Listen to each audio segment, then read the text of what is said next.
ನಮಸ್ಕಾರ ಆತ್ಮೀಯ ವೀಕ್ಷಕರೇ. ಮಾನಸಿಕ ಒತ್ತಡ ಅನ್ನೋದು ನಮ್ಮೆಲ್ಲರ ಜೀವನದಲ್ಲಿ ಒಂದು ಭಾಗವಾಗ್ಬಿಟ್ಟಿದೆ.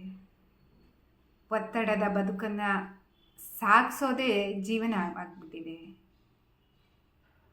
ಬಹಳಷ್ಟು ಬಾರಿ ನಾವು ಈ ಮಾನಸಿಕ ಒತ್ತಡವನ್ನು ಹೇಗೆ ಕಡಿಮೆ ಮಾಡ್ಕೋಬೇಕು ಅನ್ನೋ ಯೋಚನೆಯಲ್ಲೇ ಇರ್ತೀವಿ. ಯೋಚನೆಯೇ ಬಿಡತ್ತೆ. ಸತ್ಯ ಏನಪ್ಪ ಅಂತ ಅಂದರೆ, ನಾವು ನಮ್ಮ ದೇಹವನ್ನು ಚಲಿಸಿಕೊಂಡ್ರೆ ಮನಸ್ಸು ಶಾಂತಿ, ನೆಮ್ಮದಿ, ಸಮಾಧಾನದಿಂದ ಇರೋದಕ್ಕೆ ಸಾಧ್ಯ ಆಗುತ್ತೆ. ಇದು ಬಹಳ ಮುಖ್ಯವಾಗಿರುವಂಥದ್ದು, ನಾವೆಲ್ಲರೂ ಗಮನಿಸ್ಕೋಬೇಕು. ಈ ಮಾನಸಿಕ ಒತ್ತಡವನ್ನು ಕಡಿಮೆ ಮಾಡಿಕೊಳ್ಳೋದಕ್ಕೆ ಒಂದಿಷ್ಟು ವಿಧಾನಗಳನ್ನು ಈಗ ನೋಡೋಣ. ಮೊದಲನೇದು ಆಳವಾದ ಉಸಿರಾಟ. ಮಾನಸಿಕ ಒತ್ತಡ ಆಗ್ತಾ ಇದೆ ಅಂದ ತಕ್ಷಣ ಯೋಚನೆ ಮಾಡದೆ ಒಂದು 2-3 ನಿಮಿಷ ಕೂತ್ಕೊಂಡು ಆಳವಾಗಿ ಉಸಿರನ್ನು ತೆಗೆದುಕೊಳ್ಳೋದು, ನಿಧಾನವಾಗಿ ಆಳವಾಗಿ ಉಸಿರನ್ನು ಪೂರ್ತಿಯಾಗಿ ಬಿಡುವಂಥದ್ದು. ಇದನ್ನು ಅಭ್ಯಾಸ ಮಾಡ್ಕೋಬೇಕು. ಯಾರಾದರೂ ನುರಿತ ಶಿಕ್ಷಕರಿಂದ ನೀವು ಪ್ರಾಣಾಯಾಮದ ಅಭ್ಯಾಸವನ್ನು ಮಾಡಿದರೆ ಬಹಳ ಒಳ್ಳೆಯದು. ಇದು ನಿಮ್ಮ ಹೃದಯ ಸ್ಪಂದನವನ್ನು ಕಡಿಮೆ ಮಾಡಿ ನಿಮ್ಮ ಮನಸ್ಸನ್ನು ಶಾಂತಗೊಳಿಸುತ್ತೆ. ಮತ್ತು ಈ ಪ್ರಾಣಾಯಾಮ ಅನ್ನೋದು ನಿಮ್ಮ ಪ್ರಾಣಶಕ್ತಿಯನ್ನು ಹೆಚ್ಚಿಗೆ ಮಾಡುವಂಥದ್ದು. ಇನ್ನು ಎರಡನೆಯ ವಿಧಾನ ಅಂತಂದರೆ ನಡಿಗೆ. ದಿವಸದಲ್ಲಿ ಒಂದು 10-15 ನಿಮಿಷ ವಾಕ್ ಮಾಡೋದನ್ನು ರೂಢಿ ಮಾಡ್ಕೋಬೇಕು. ಇದು ನಮ್ಮ ಮೆದುಳಿನಲ್ಲಿ ಹ್ಯಾಪಿ ಹಾರ್ಮೋನ್ಸ್ನ ಉತ್ಪತ್ತಿ ಮಾಡೋದಕ್ಕೆ ಸಹಾಯ ಮಾಡುತ್ತೆ.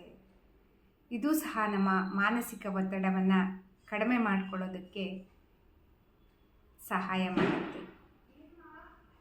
ಇನ್ನು ಮೂರನೇದು ಅಂತ ಅಂದರೆ ಯೋಗ ನಿದ್ರಾಭ್ಯಾಸ, ಧ್ಯಾನ.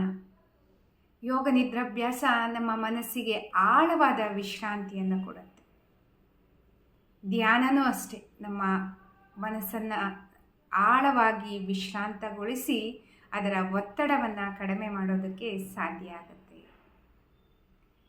ಇನ್ನು 4ನೇದು ಅಂತ ಅಂದರೆ, ಮಾನಸಿಕ ಒತ್ತಡ ಆಗ್ತಾ ಇದೆ ಅಂದಾಗೆಲ್ಲ ಒಂದು ತಣ್ಣೀರಿನಲ್ಲಿ ಸ್ನಾನ ಮಾಡುವಂಥದ್ದು, ಜೊತೆಗೆ ಅಥವಾ ತಣ್ಣೀರಿನಲ್ಲಿ ಮುಖ, ಕೈ ಕಾಲುಗಳನ್ನು ಪದೇ ಪದೇ ದಿವಸದಲ್ಲಿ ತೊಳಿತಾ ಇರುವಂತಹದ್ದು, ಇದು ಬಹಳ ಮುಖ್ಯವಾಗಿರೋದು. ಇದರಿಂದ ಏನಾಗತ್ತೆ ಅಂತ ಅಂದರೆ, ನರಗಳು ರಿಫ್ರೆಶ್ ಆಗೋದಕ್ಕೆ ಸಾಧ್ಯ ಆಗತ್ತೆ. ಬ್ಲಡ್ ಸರ್ಕ್ಯುಲೇಷನ್ ತುಂಬ ಚೆನ್ನಾಗಿ ಆಗೋದಕ್ಕೆ ಸಾಧ್ಯ ಆಗತ್ತೆ. ಇದರಿಂದಲೂ ಸಹ ನಾವು ಮಾನಸಿಕ ಒತ್ತಡವನ್ನು ನಿವಾರಣೆ ಮಾಡ್ಕೋಬೋದು.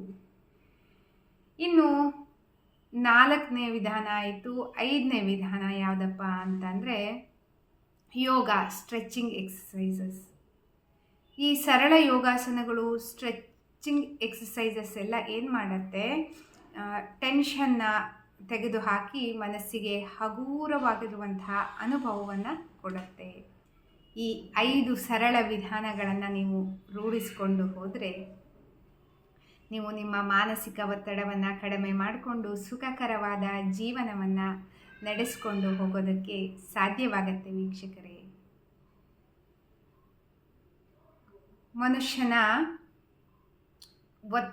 ಮಾನಸಿಕ ಒತ್ತಡವನ್ನು ಕಡಿಮೆ ಮಾಡಲು ದೊಡ್ಡ ಪರಿಹಾರ ಬೇಡ. ಅಂತಹ ದೊಡ್ಡ ಪರಿಹಾರದ ಅಗತ್ಯ ಇಲ್ಲ. ಲಕ್ಷಗಟ್ಟಲೆ ಖರ್ಚು ಮಾಡಬೇಕು ಅನ್ನೋದೂ ಇಲ್ಲ.